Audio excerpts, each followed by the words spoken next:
ఏపీలో Guillain బారే syndrome కలకలం సృష్టిస్తుంది. రాష్ట్ర వ్యాప్తంగా జీబీఎస్ కేసులు పెరుగుతుండడం తీవ్ర ఆందోళన కలిగిస్తుంది.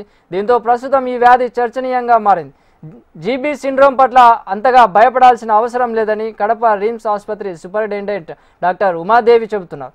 జీబీ సిండ్రోమ్కు మందులు రిమ్స్లో అందుబాటులో ఉన్నాయని తెలిపారు. కడప జిల్లాలో ఈ వ్యాధి ఎక్కడా కనిపించడం లేదని, ప్రజలు భయపడాల్సిన అవసరం లేదంటున్న సూపరింటెండెంట్ డాక్టర్ ఉమాదేవితో మా ప్రతినిధి చంద్రమోహన్ రాజు ఫేస్ టు ఫేస్. రాష్ట్రంలో గులియన్ బ్యారే సిండ్రోమ్ అనే వ్యాధి ప్రబలుతుంది. ప్రధానంగా ఈ వ్యాధి పట్ల ప్రజలు తీవ్రమైన భయాందోళనలు వ్యక్తం చేస్తున్న నేపథ్యంలో రాష్ట్రంలో అన్ని ప్రాంతాల్లో కూడా వైద్యాధికారులు ప్రత్యేకమైన చర్యలు చేపట్టడం జరిగింది. ఈ నేపథ్యంలోనే కడప జిల్లాలోని రిమ్స్ ఆసుపత్రిలో కూడా ప్రత్యేకమైన ఏర్పాట్లు చేయడం జరుగుతుంది. ఈ క్రమంలో రిమ్స్ కళాశాలకు సంబంధించిన ప్రిన్సిపల్ అలాగే సూపరింటెండెంట్ రమాదేవి గారు ఉన్నారు. ఆమెను అడిగి తెలుసుకునే ప్రయత్నం చేద్దాం. మేడం, ప్రధానంగా ఈ వ్యాధి ఎట్లా ప్రబలుతుంది, ఏ రకంగా ప్రజలను ఇబ్బందులు పెడుతుంది? దీని నుంచి ప్రజలు భయాందోళనలు చెందాల్సిన అవసరం అయితే కనిపించడం లేదండి. ఇది యాంటీబాడీ మీడియేటెడ్ అంటాం. దీనికి రకరకాల కారణాలు, వైరస్, బ్యాక్టీరియా, ఫుడ్ అని చెప్తాం. కానీ ఏ కారణం నుంచి ఇది స్ప్రెడ్ అవుతుంది అంటే మనము క్యాంపైలోబాక్టర్ జెజుని అనేది మాత్రం కంటామినేటెడ్ వాటర్ కానీ ఈ సూయేజ్ కంటామినేషన్ నుంచి వస్తుంటాము. మనము నీళ్ళు జాగ్రత్తగా కాగబెట్టుకున్న నీళ్ళు తాగడం వల్ల, మన హ్యాండ్ వాష్ చేసుకోవడం వల్ల దీన్ని ప్రివెంట్ చేయగలుగుతాం. కానీ వైరస్ అనేది ఎలా ఇంజరీ చేస్తుందో యాంటీబాడీస్ అనేది ప్రొడ్యూస్ చేస్తుంది. యాంటీబాడీస్ ప్రొడ్యూస్ చేసి దీన్ని నరాలని పెరిఫెరల్ నర్వ్స్ ఉంటాయి, డీమైలినేషన్ కాజ్ చేయడం వల్ల పేషెంట్లకి కాళ్ళు చేతులు పడిపోవడము, కొంతమందికి అది ఇంకా అసెండింగ్ అంటాం. అంటే ఫస్ట్ కాళ్ళు పడిపోతాయి, తర్వాత పొట్ట మజిల్స్, తర్వాత ఛాతీ, అట్లా కొంతమంది కళ్ళు కూడా ఇన్వాల్వ్ అవుతాయి.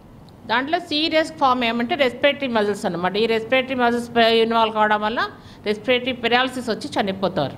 అది చాలా తక్కువ ఇది. కానీ ప్రజలైతే భయపడాల్సిన అవసరం అయితే కనిపించదు. ఇది యాంటీబాడీ ప్రొడ్యూస్ అనేది 1,00,000లో ఒకళ్ళే అఫెక్ట్ అవుతారు. కాబట్టి అనవసరంగా ఇది కరోనా లాగా ఉంటుందేమో ఇది అని చెప్పేసి భయపడాల్సిన అవసరం అయితే లేదు.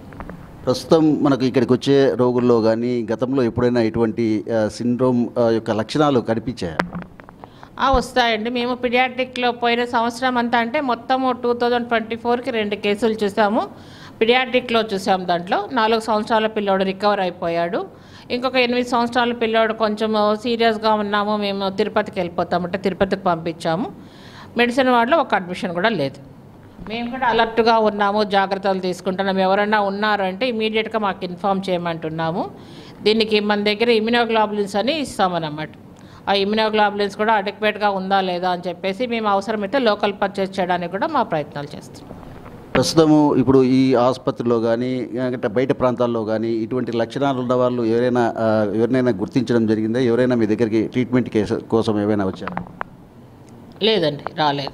ఎర్లీ స్టేజ్లో చాలామంది మన ఇండియన్స్ ఏమంటారంటే స్క్వాటింగ్ పొజిషన్ అంటాం. అంటే కూర్చుని లేయలేకపోతారు. వాళ్ళకి ఈ ప్రాక్సిమల్ మజిల్ వీక్నెస్ వస్తుంది కాబట్టి వాళ్ళు ఆ ఎర్లీగా అట్లా ఏమన్నా ఉంటే వెంటనే వచ్చి చూపించుకుంటే దానికి ఎప్పుడు రావాలా హాస్పిటల్కి ఏమని చెప్పేసి చెప్తామన్నమాట. మేము ఇంకా అసెండింగ్గా ఉంది, భయపడొద్దు అని చెప్పేసి ప్రజలకు చెప్పే విజ్ఞప్తి అంటే భయపడకండి, అనవసరంగా భయాందోళనకు గురి కావద్దండి. ఇది యాంటీబాడీస్ అనేది కొంతమందికే ఫామ్ అవుతాయి, అందరికీ ఫామ్ కావు ఇవి. కాబట్టి భయపడాల్సిన అవసరం అయితే లేదు. ఈ ఆసుపత్రిలో ప్రత్యేకమైన వార్డులు ఏర్పాటు చేయడం కానీ తర్వాత ప్రజలను అవేర్నెస్ చేసే కార్యక్రమాలు కానీ ఏమైనా చేస్తున్నారు?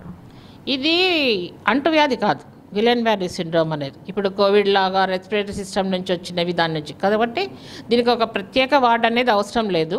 కాకపోతే మనము దీనికోసం నరాల డాక్టర్, న్యూరాలజిస్ట్ ఉన్నారు, మెడిసిన్ వాళ్ళని, పిడియాట్రిక్ వాళ్ళని, ఈ ఏజ్ గ్రూప్ల వాళ్ళంతా కూడా అలర్ట్గా ఉన్నారు. ఏదైనా వచ్చినారంటే వాళ్ళకి ఇమీడియట్గా వాళ్ళని అటెండ్ కండి. వాళ్ళ డీటెయిల్స్ ఏమన్నా ఉంటే ఆ ఊరు పర్టికులర్స్ కూడా మాకు పంపించండి అని చెప్పాము. మేమంతా యాక్టివ్గా ఇన్వాల్వ్ అయ్యాం దీని గురించి. మీకు ప్రభుత్వం నుంచి ఏమైనా ఇన్స్ట్రక్షన్స్ వచ్చాయా ఇలాంటి ఈ వ్యాధి అట్లా తీసుకోవాల్సిన జాగ్రత్తల గురించి కానీ ఈ ఏర్పాట్ల గురించి? వచ్చాయండి. మాకు ఆల్రెడీ గవర్నమెంట్ ఏమైనా వచ్చాయా కేసులు? లాస్ట్ ఇయర్ 2 కేసులు వచ్చాయి. ఈ ఇయర్ ఏమైనా సడన్గా కేసులు పెరిగాయా? మీకు ఓపీకి ఏమైనా వచ్చాయని అడిగారు. మేము ఇస్తున్నాం. ఎవ్రీ లాస్ట్ ఇయర్ గురించి డేటా ఇచ్చాము. చెప్పాను కదా, ఇందాక 2 కేసులే వచ్చాయి లాస్ట్ ఇయర్.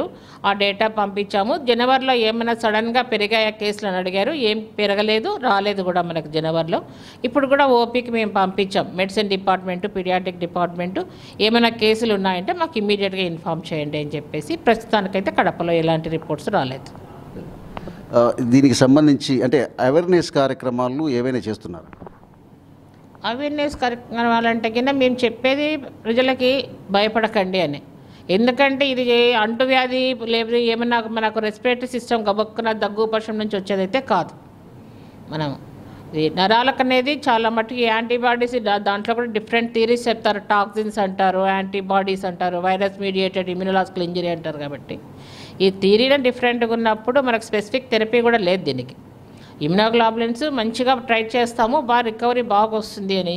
ఇంకా న్యూరాలజిస్ట్లో కొంతమంది అయితే ప్లాస్మాఫెరెసిస్ అని, ఆ ప్లాస్మాని యాంటీబాడీస్ కదా, ఆ ప్లాస్మాని రిమూవ్ చేసి ఎఫెక్ట్ అయిందని మళ్ళీ వేరే ప్లాస్మా ఇచ్చే ట్రీట్మెంట్ వాళ్ళు చేస్తారనమాట.